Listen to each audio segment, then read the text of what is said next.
주님을 바라보고 주님을 의지하게 되면 일어나게 될 줄 믿습니다. 죄라고 하는 것이 우리 가운데 들어오게 되면 하나님과 우리의 사이를 멀어지게 합니다.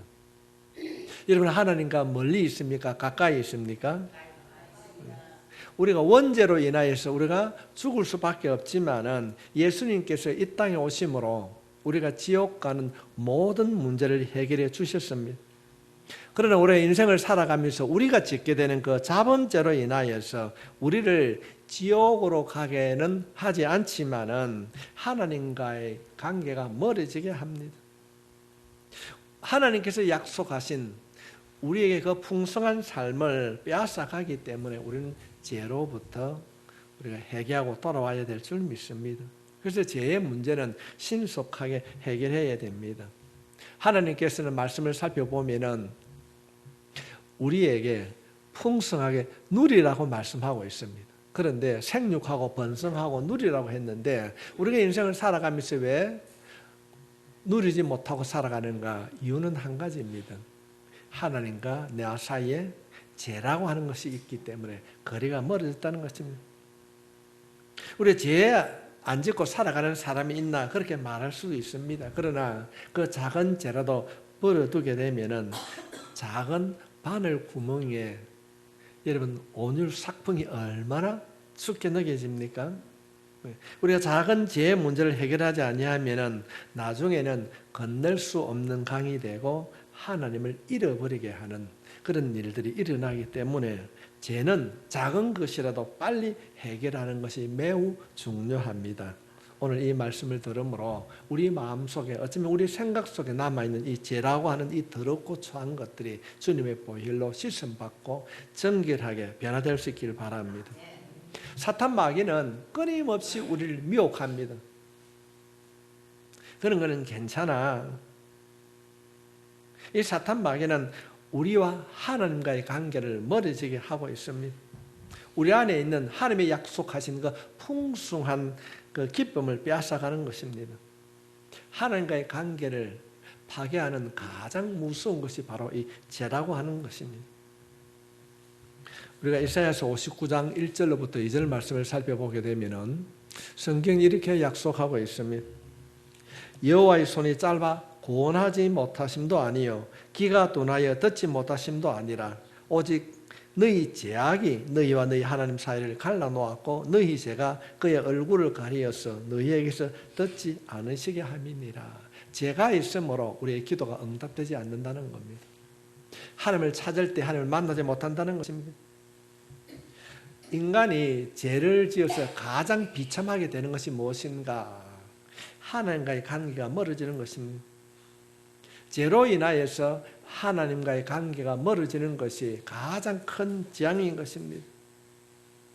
가장 큰 축복은 하나님과의 관계가 회복되는 것이 복 중의 복인 줄 믿습니다.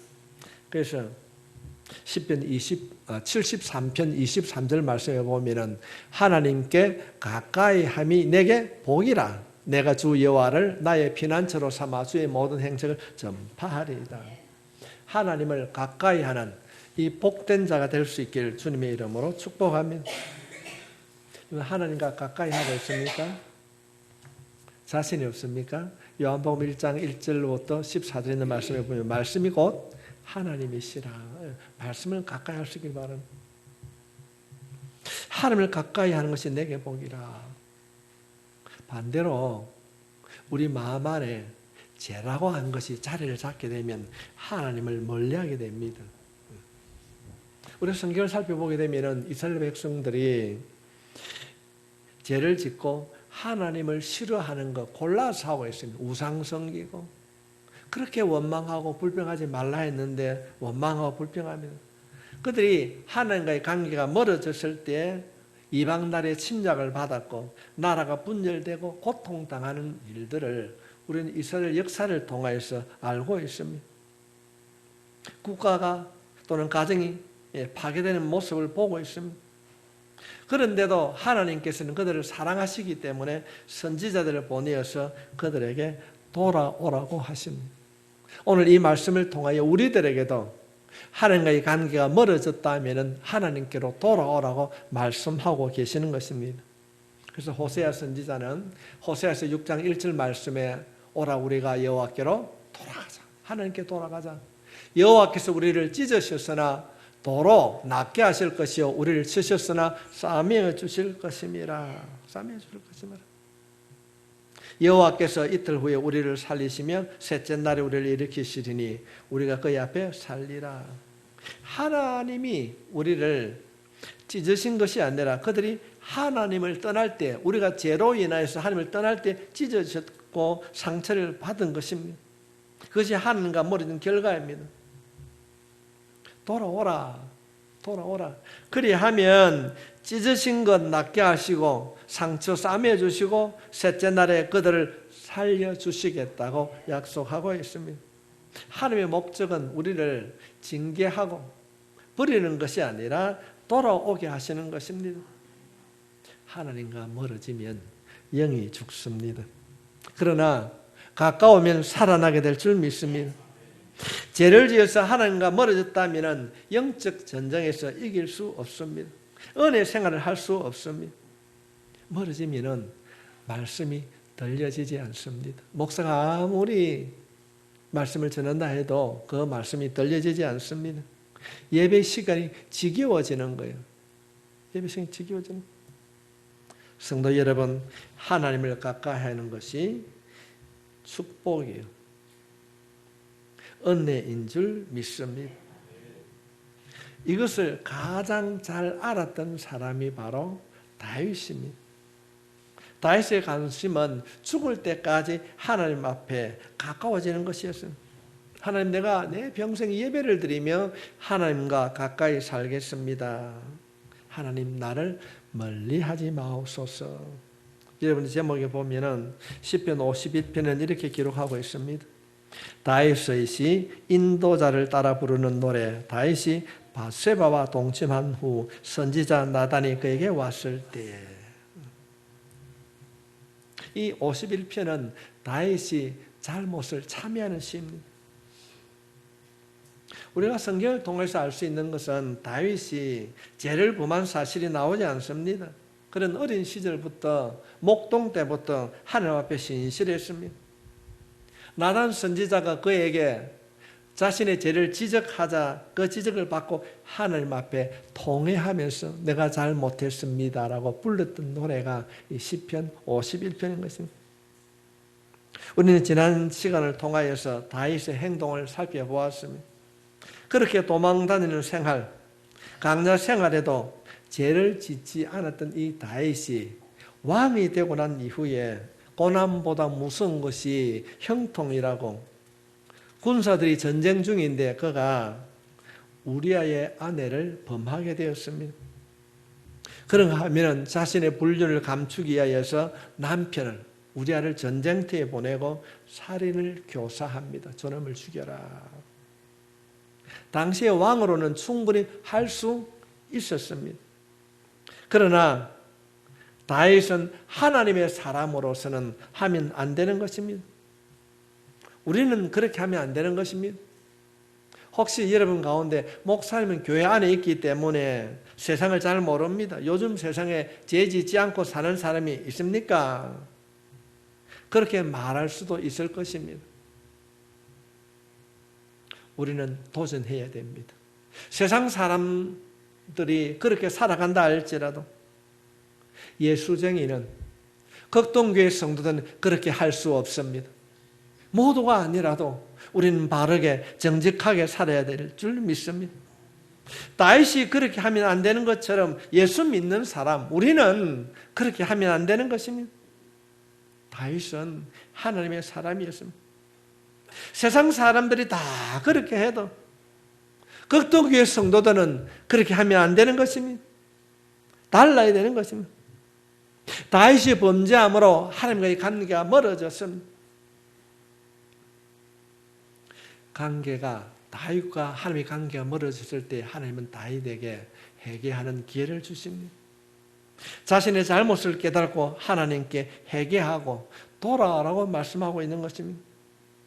하나님께서는 어떤 죄를 지었는가, 어떻게 죄를 지었는가를 묻는 것이 아니고 죄를 회개했는가를 묻고 있습니다. 죄를 크게 많이 짓고 그걸 묻는 것이 아니라 회개를 했는가 안 했는가를 묻고 있는 것입니다. 하나님께서는 이 다윗이 회개하고 돌아오기를 원하셨기 때문에 그 죄를 잘 알고 있는 나단이라고 하는 선지자를 보내었습니다. 나단 선지자가 어느 날 다윗 왕에 찾아와서 그렇게 합니다. 왕이여, 이런 사람을 어떻게 하면 좋겠습니까? 뭔데? 이런 억울한 일을 당하는 사람이 있습니다. 그래, 그 이야기를 해봐라. 내가 마땅한 조치를 취하겠다 그럽니다. 왕이여, 한 마리를 양을 가진 사람과 양 100마리를 가진 사람이 있는데 이 가난한 사람, 양 한 마리 가진 사람의 양을 100마리 가진 양을 부자가 그 한 마리를 빼앗아서 자기 집 잔치에 사용했습니다. 그러면 어떻습니까? 왕이 들으시는 그런 놈이 어딨노? 그런 나쁜 놈이 어딨노? 잡아와라. 그럴 때에 자신의 양 100마리를 두고 가난한 농부 한 마리의 양을 잡아가지고 잔치에 사용한 그 사람이 누구냐고 했을 때 나단 선지자가 바로 당신이 왕이 그런 나쁜 왕입니다. 당신입니다.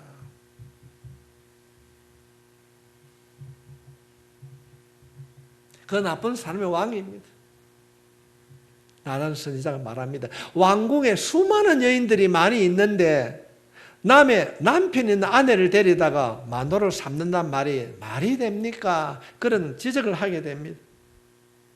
여러분 어떻게 생각합니까? 왕이기 때문에 충분히 은폐할 수 있습니다. 숨길 수 있습니다. 그런데도 그 이야기를 자신의 잘못을 지적받았던 이 다윗 왕은 나단 선지자의 지적을 듣고 난 이후에 숨기려고 하는 것이 아니라 그 자리에서 무릎을 꿇습니다. 사건을 축소하거나 은폐할 수 있었지만은 다윗은 그 나단 선지자의 말을 듣고 그 자리에서 무릎을 꿇었습니다. 당신 말을 듣고 보니까 내가 사람들과 하나님 앞에 내가 죄를 지었습니다. 그는 통곡하면서 회개합니다.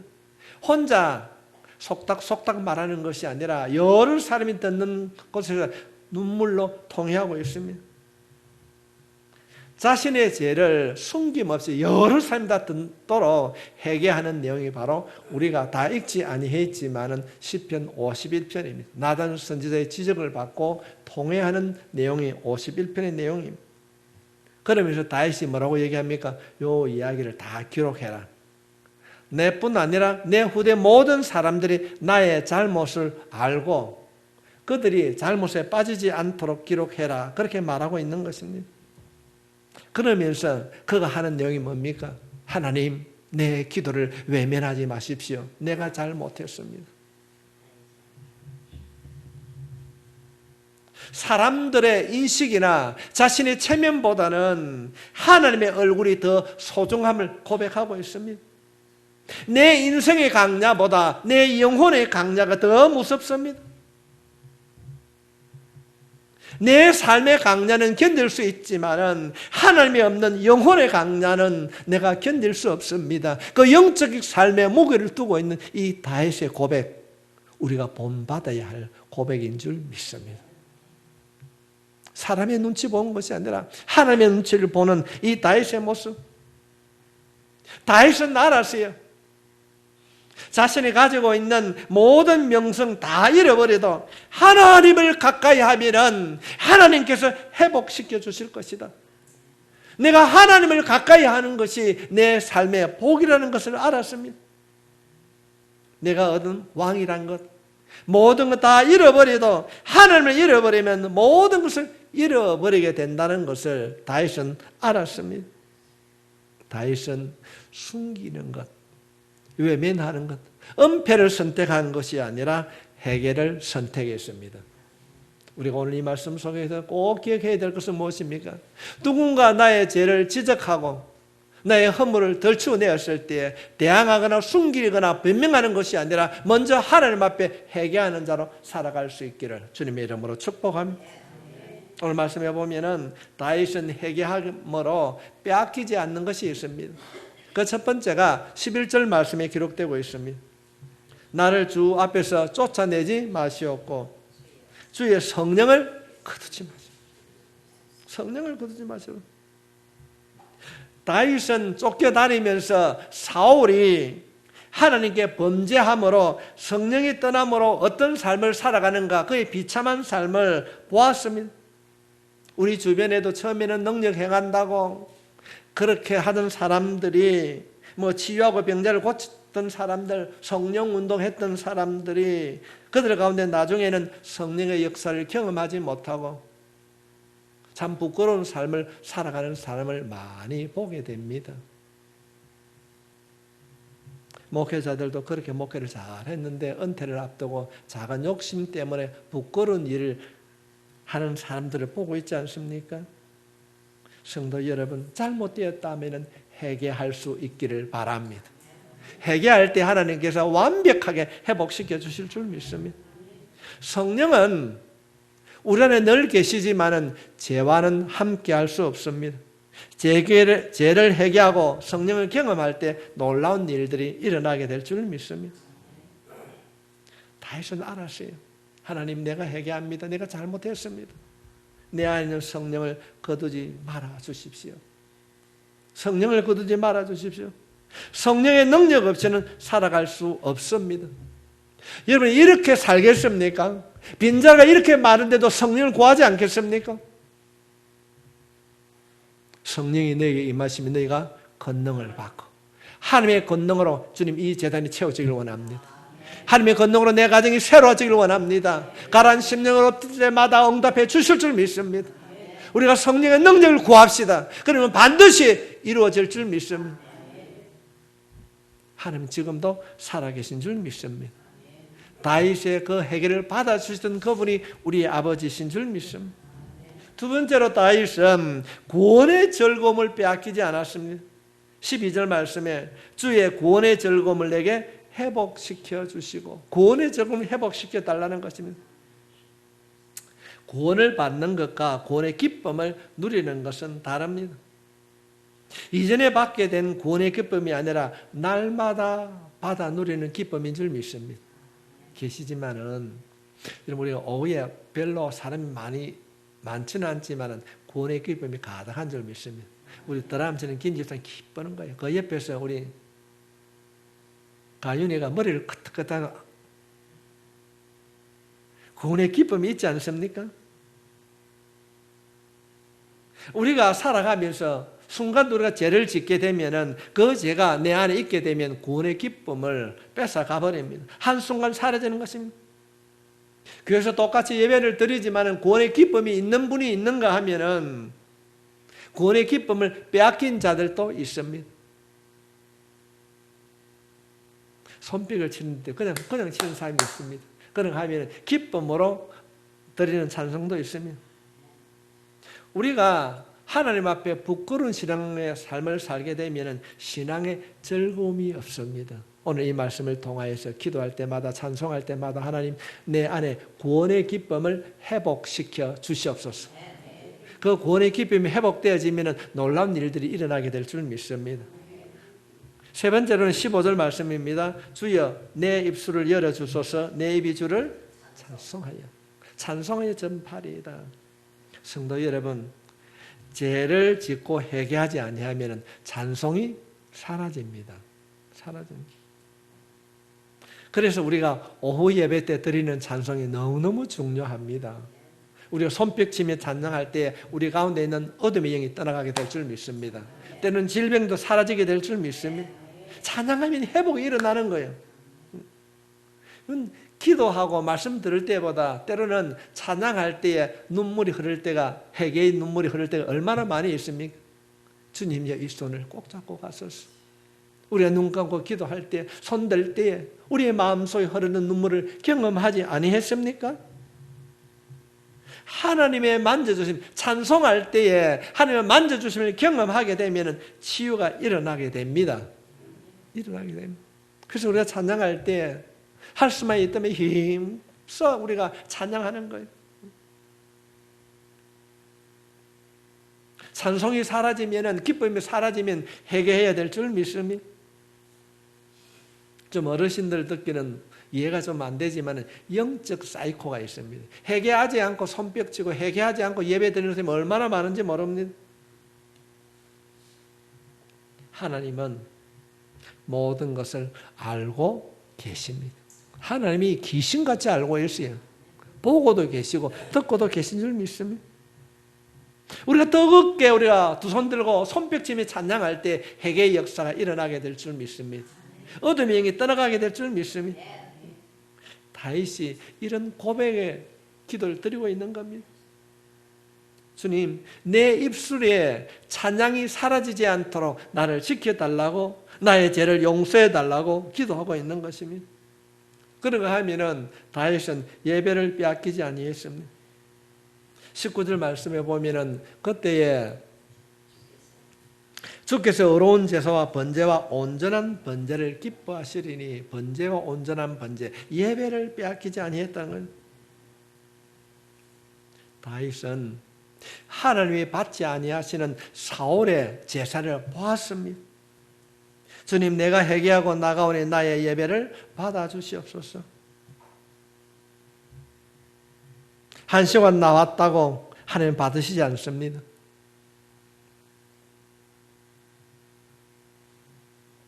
성남의 선한목자교회 어느 목사님, 은퇴 목사님 사모님이 박보리고라는 목사님, 사모가 있습니다. 그분이 요즘 한국교회 성도들 가운데, 여자 성도들 가운데 가장 인기가 많은 분입니다. 그분이 어떤 기도를 드립니까? 하나님, 내가 말하지 않고 하나님, 여러분의 이름을 그대로 드리는 겁니다. 하나님, 내가 하나님 대언이가 아버지 앞에 왔습니다. 나를 받아주십시오. 평생 그렇게 기도한다는 겁니다. 아마 여러분 간증을 들으신 분도 계실 것입니다. 어머니가 34살 때, 아버지가 34살 때 4명의 자녀를 두고 죽었습니다. 그 4명의 자녀를 데리고 어머니가 얼마나 키우면서 힘든 삶을 살았을까요? 그 어머니가 하는 이야기가 늘 성전에 가면 이런 기도를 한다는 겁니다. 아버지, 아버지의 딸 누구누구가 왔습니다. 기가 찰 일이 일어났어요. 누구에게 해결할 일도 없는 겁니다. 그래서 너무 억울하고 너무 힘이 들어서 아는 사람에게 가면 그분의 목사 딸이었어요. 갈 수가 없어서 모르는 교회 가가지고 기도하는 가운데 있으니까 사찰 집사가 퇴근하면서 문을 잠가버렸어요. 그 교회 안에서 생리를 해결할 때 얼마나 힘이 들었을까요? 그때 아버지라고 불렀을 때 하나님께서 만나 주셨다고 그렇게 고백하고 있습니다.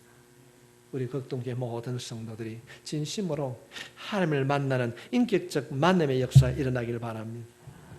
하나님과 내 사이에 가로막혀 있는 이 죄를 회개할 때 하나님께서 용서해 주실 것입니다. 하나님, 내 예배를 받아 주십시오. 하나님, 내 기도를 응답해 주십시오. 다윗은 그것을 알았기 때문에, 왕이었기 때문에 그 죄를 덮을 수 있습니다. 나단이 와서 당신이 잘 못했습니다 그랬을 때, 야, 저놈 처치하면 덮을 수도 있어요. 끝날 수도 있습니다. 그런데도 그렇게 하지 않고 하나님, 내가 잘못했습니다. 혼자서 하는 것이 아니라 다른 사람이 다 알 수 있도록 성경에 기록해라. 다 기록해라. 그렇게 말하고 있습니다. 여러분, 하나님이 좋으신 하나님이십니까? 무서운 하나님이십니까? 언제 무서울 때가 있습니까? 내가 부끄러운 일을 했을 때. 그렇습니다. 내가 죄를 지었을 때 하나님이 무섭고 때로는 하나님 앞에 부끄러울 때가 있습니다. 내가 죄를 짓게 되면 부끄럽습니다. 참 아버지와 아들과 참 좋은 관계, 부자 관계가 있었습니다.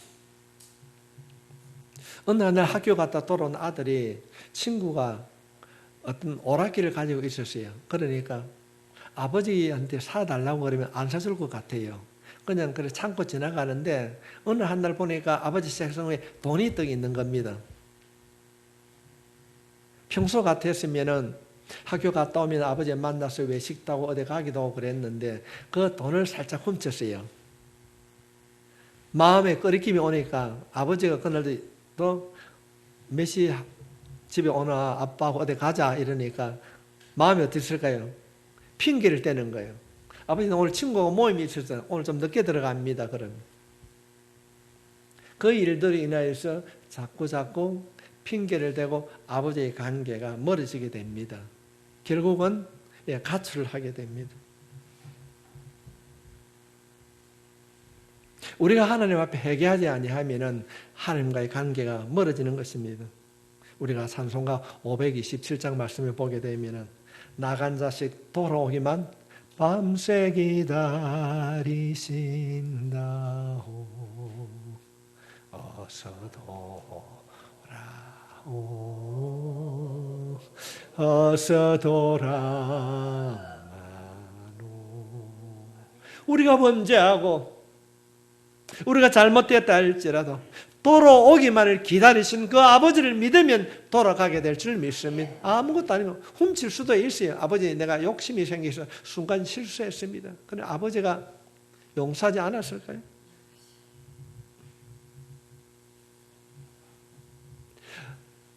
우리를 돌아오기만을 기다리신 그 하나님을 믿는다면 우리가 할 수 있는 것은 무엇이겠습니까? 찬송을 부른다면 280장에 전부여 제여 서서 손 들고 옵니다. 성도 여러분, 우리가 할 수 있는 것은 돌아오기만을 기다리신 그 앞에 손 들고 나가는 것입니다. 나 예수 어제함으로 건강 받아서 저 앞에 구한 모든 것 널 얻겠습니다. 우리가 그런 삶 살아가야 안 되겠습니까? 그런데 아들의 마음은 어떻습니까? 내가 잘 못했는데 성공해서 돈 벌어서 내가 돌아가야지. 아버지는 아들의 성공을 원치 않습니다. 오늘 돌아오기를 원하는 겁니다. 죄 지었으면 아버지 내가 잘 못했습니다. 상한 마음으로, 실패한 마음으로 기다리는 아버지의 마음을 알고 우리가 이 말씀을 통하여서 때로는 실패하고 때로는 범죄했다 할지라도 숨기거나 감추거나 변명하는 자가 아니라 하나님을 바라보며 돌아갈 수 있기를 주님의 이름으로 축복하며, 다윗은 하나님의 마음을 알았습니다. 나를 왕으로 세워주셨는데 내가 10년 동안 그렇게 도망다니는 그 길에서도 나를 지켜주셨는데 하나님 내가 사람을 죽이고 순간적으로 잘못했습니다. 나는 하나님 없이는 살 수가 없습니다. 그는 주님 앞에 고백합니다. 시편 51편 17절 말씀입니다. 하나님께 구하시는 제사는 상한 심령이라. 죄지은 마음 그대로입니다. 하나님이여 상하고 통하는 마음을 주께서 멸시하지 아니하시리이다. 하나님께서는 깨끗하고 잘되고 잘나가는 심령만 구한 것이 아니라 죄를 지었다 할지라도 상한 심령으로 회개하는 자를 받아주시는 줄 믿습니다. 하나님께 돌아가면 됩니다. 어떤 상한 심령도 하나님은 받아주십니다. 다윗은 그 죽음의 계곡에서 하나님 앞에 돌아옴으로 통회함으로 회개함으로 회복이 되었습니다. 회개는 뉘우치고 고치는 것입니다. 죄를 짓고 또 짓고 회개하고 또 짓는 것이 아닙니다. 잘못했다고 뉘우치는 것이 회개라고 착각하지 마십시오. 회개는 말로써 끝나는 것이 아니라 삶이 변하는 것입니다. 생활을 변화시키는 것입니다. 그의 결과가 어떻게 이루어지고 있는가? 열왕기상 15장 5절 말씀에 이는 다윗이 햇사람 우리아의 일 외에는 평생에 여호와 보시기에 정직하게 행하고 자기에게 명령하신 모든 것을 어기지 아니하였습니다. 그는 우리의 사건으로 회개하고 남은 시간을 범죄하지 않고 하나님 보시기에 정직한 삶을 살았다는 것입니다. 여러분 안에 누구에게는 말하지 못하는 반복되는 죄가 있습니까? 안 된다고 포기하지 마시고 죄와 싸우십시오. 내 안에 있는 더럽고 추한 것들, 반복되는 그것들 예수 이름으로 명령하노니 떠나갈지어다. 흔적도 없이 사라질지어다. 우리는 죄와 싸워서 이겨야 됩니다. 우리가 자신의 죄를 예수 이름으로 회개하고 선포하며 나가게 될 때에 성령님께서 여러분을 도와주실 줄 믿습니다. 올 한 해 성령님의 도우심으로 여러분의 삶이 새로워질 수 있기를 예수님의 이름으로 축원합니다.